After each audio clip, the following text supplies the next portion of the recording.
जीवित परमेश्वर के अनुग्रह के वचन, उत्पत्ति की पुस्तक, अध्याय 8।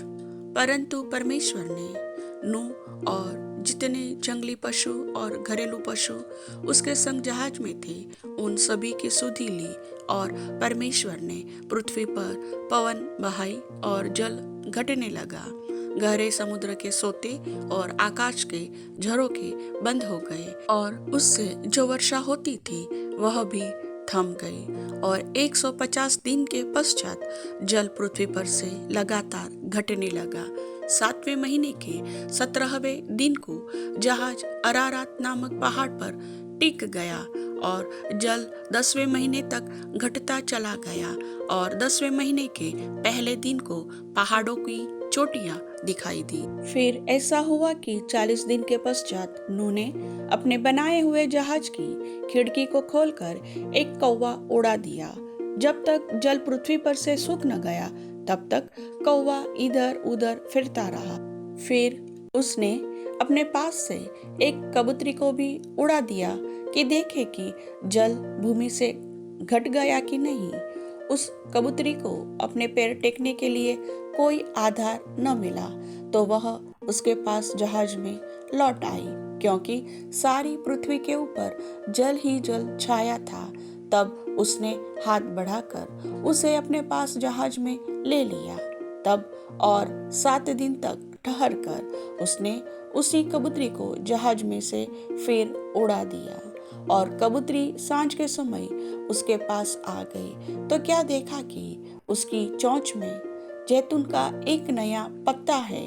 इससे नूह ने जान लिया कि जल पृथ्वी पर घट गया है। फिर उसने 7 दिन और ठहर कर उसी कबूतरी को उड़ा दिया, और वह उसके पास फिर कभी लौट कर न आई। नूह की आयु के 601 वर्ष के पहले महीने के पहले दिन जल पृथ्वी पर से सूख गया। तब नूह ने जहाज की छत खोलकर क्या देखा कि धरती सूख गई है, और दूसरे महीने के 27वें दिन को पृथ्वी पूरी रीति से सूख गई। तब परमेश्वर ने नूह से कहा, तू अपने पुत्रों, पत्नी और बहुओं समेत जहाज में से निकल आ। क्या पक्षी, क्या पशु, क्या सब भांति के रेंगने वाले जंतु जो पृथ्वी पर रेंगते हैं, जितने शरीरधारी जीव जंतु तेरे संग है, उन सबको अपने साथ निकाल लिया, कि पृथ्वी पर उनसे बहुत बच्चे उत्पन्न हो, और वे फूले फले और पृथ्वी पर फैल जाए।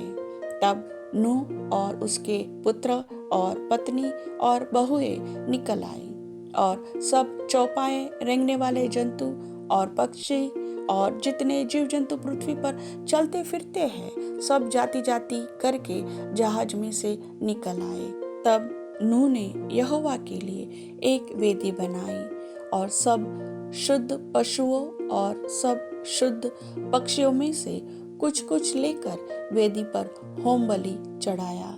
इस पर यहोवा ने सुखदायक सुगंध पाकर सोचा, मनुष्य के कारण मैं फिर कभी भूमि को श्राप न दूंगा। यद्यपि मनुष्य के मन में बचपन से जो कुछ उत्पन्न होता है वह बुरा ही होता है, तो भी जैसा मैंने सब जीवों को अब मारा है, वैसा उनको फिर कभी न मारूंगा।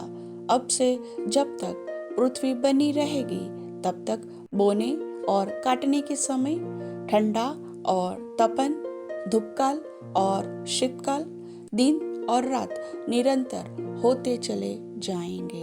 प्रभु वचन के सुनने वाले सभी भाई बहनों को वचन का आशीष दे। आमीन।